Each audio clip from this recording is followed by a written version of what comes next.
kenn patriotisme newul diw dama lay dàq soril patriotisme dafa ne sama bopp la gënal tekkiwul ni dama laa bañ ñaar yooyu bokkul. réewu Sénégal jeunes yi laay waxal réewu Sénégal réew bu ubbeeku la réewu teranga la réewu tolérance la waaye du réewu ostracisme du réewu boo xam ne da ngay joxoñ l'autre indexé ko ne moom mooy la source de tous tes problèmes te tegoo ko ci xam-xam ma wax leen lu gàtt ci mbir mi ñii wax naan suñu problème guinéen yi la waaye suñu problème libanais yi la bi ñu génnee ñun kaso sama première conférence de presse dama leen ne teg leen wax yooyu ci suuf booba jamono ñu ngi wax Amadou Ba du sénégalais ab guinéen la man leen Amadou Ba sénégalais la juddoo fi yaroo fi jàngee fi liggéeyee fi exerce fi toutes les responsabilités sénégalais bu gàccoor la nag waaye sénégalais la sénégalais bu gàccoor mooy Amadou Ba waaye ab sénégalais la moo tax affaire yooyu nañ ko bàyyi ñooñu di wax loolu su ngeen leen ne woon ñaata étranger moo ne Sénégal man dinaa leen jox chiffre waaye dama waroon bàyyi rek bañ a jox chiffre fu ngeen dajeeg ñoom nee leen ñaata sénégalais ñaata étranger ñoo ne Sénégal duñ leen mën a wax ñaata étranger moo ne Sénégal ma jox leen des chiffres concrets nga xam ne recensement ANSD bii ñu def bu mujj bi moo joxe chiffre yooyu moo ci daanele di ngeen mën a xam ndax seen problème mi ngi jóge ci ñooñu wala déet. Population Sénégal dernier recensement bi 18 millions 126 000 habitants la 18 millions 126 000 habitants étrangers yi boo leen dajalee ñoom ñëpp ils font 207 791 soit 1,1% de la population sénégalaise lii mooy statistique yi xam nga suñu leen ne ñii mat nañu 3 millions neewoon nañu population guinéenne bi mat nañu 3 millions te ñoom ñëpp Amadou Ba la ñuy voté xanaa kay 3 millions de Guinéens bu ñu votoon Amadou Ba Bassirou Diomaye Faye du dégg wiw yéen ñii seeni quartier 3 millions sur 18 millions xam ngeen lan la c'est 1/6, ça veut dire juróom benn kër yoo gis benn bi étranger la war a doon est-ce que fii Guédiawaye juróom benn kër yu ne benn bi étranger moo ko moom c'est-à-dire nañu waxante dëgg te di wax lu yenu maanaam est-ce que Sénégal foo tourner peut-être ñu bëri Ndakaaru la ñuy yem Ndakaaru am na quelques étrangers demal Touba Mbacké demal Kaolack demal Guinguinéo demal Fouta di nga dox lu yàgg doo gis benn étranger kon ku leen gëmloo ni étranger yi ay milliards lañu fii Sénégal leen di wax lu ko neex ñun ñii di Sénégalais ay tukkikat lañu parce que dañuy utiliser ay arguments yoo xam ne mun na jural Sénégalais yi nekk bitim réew ay problème dañu def attention de est-ce que xam ngeen ñaata Sénégalais ñoo ne bitim réew on a entre 750 000 et 900 000 Sénégalais qui sont hors du Sénégal imaginez 900 000 Sénégalais bu ñu leen tuuroon Sénégal tey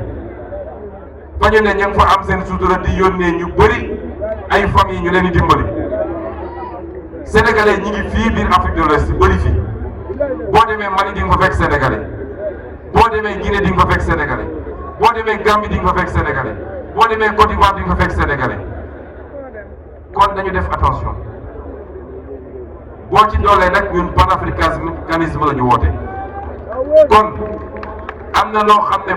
buñ ci soree ba sori yéen a ngi dégg France ñu naan extrême droite bu ñu xëyee dal ci africain yi wala étranger ne suñu mara yëpp ci ñii la jóge suñuy mbokk di ko dund mu métti lool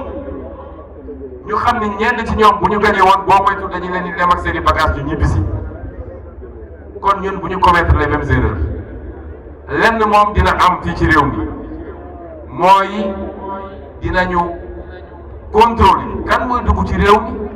ak kan moo def génn ci réew mi loolu nañ ko contrôler dégg bu baax rek man li ma yàgg a wax mooy on doit appliquer la réciprocité man réew boo xam ne balaa ma fay dem danga may laaj visa balaa nga dugg Sénégal da ngaa war a jot am visa man loolu laa gëm te duma ko laam-laame moo xam France nga tudd moo xam États-Unis moo xam bu dee bu may dem sa dëkk dinaa dem ra ambassade suba ak ngoon nga laaj ma xaalis léeg-léeg nga delloo ma ne ma jox ma la te tee xaalis bi doo ma ko delloo kon yow booy ñëw sama réew da nga war a fay visa loolu mooy yoon muy benn ñaareel bi étranger yi nga xam ne ñi ngi biir réew mi même ñi nga xam ne c'est dans le cadre de la CEDEAO parce que xam ngeen ni dañoo bokk espace bu tudd CEDEAO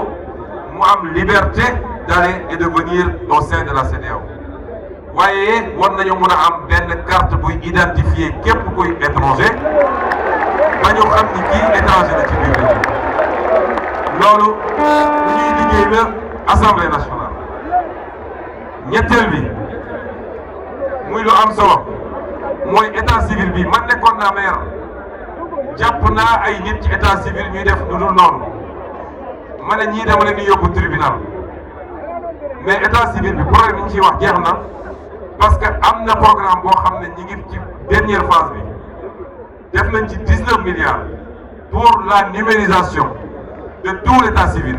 ba nga xam ne dootul doon benn agent buy toog fii di génne ay papiers mais lépp dañ koy programmer sur ordinateur ba nga xam ne kenn mënatul jaay kayit kenn loolu nañ ko liggéey mais bu loolu weesoo bu leen kenn monter contre une quelconque communauté notre problème ne vient pas de telle communauté ou telle autre communauté bu fi nekk ñenn ñi yàgg nañ fi ba ñi ngi seen 3e génération seeni doomaat ñoo fi nekk tey boo demee suñu équipe nationale di nga fa gis ñoo xam ne Diallo la ñu sant wala ba seen baay wala seen maam moo fi ñëwoon te pourtant bis bu nañu tàccu leen parce que ñu ngi joué football bu baax kon bu ñu dugg ci débat yooyu et li ci gën a garaaw mooy dina dem ba discours yooyu day dem ba da ngay xëy jékki-jékki rek ay jeunes ne ñun ñi yooyu suñu problème yenn ay bant ne ñu ngi dem songi ñooñu bu ñu mës a dugg ci loolu nous sommes un peuple civilisé un peuple ouvert sur le monde un peuple responsable un peuple voyageur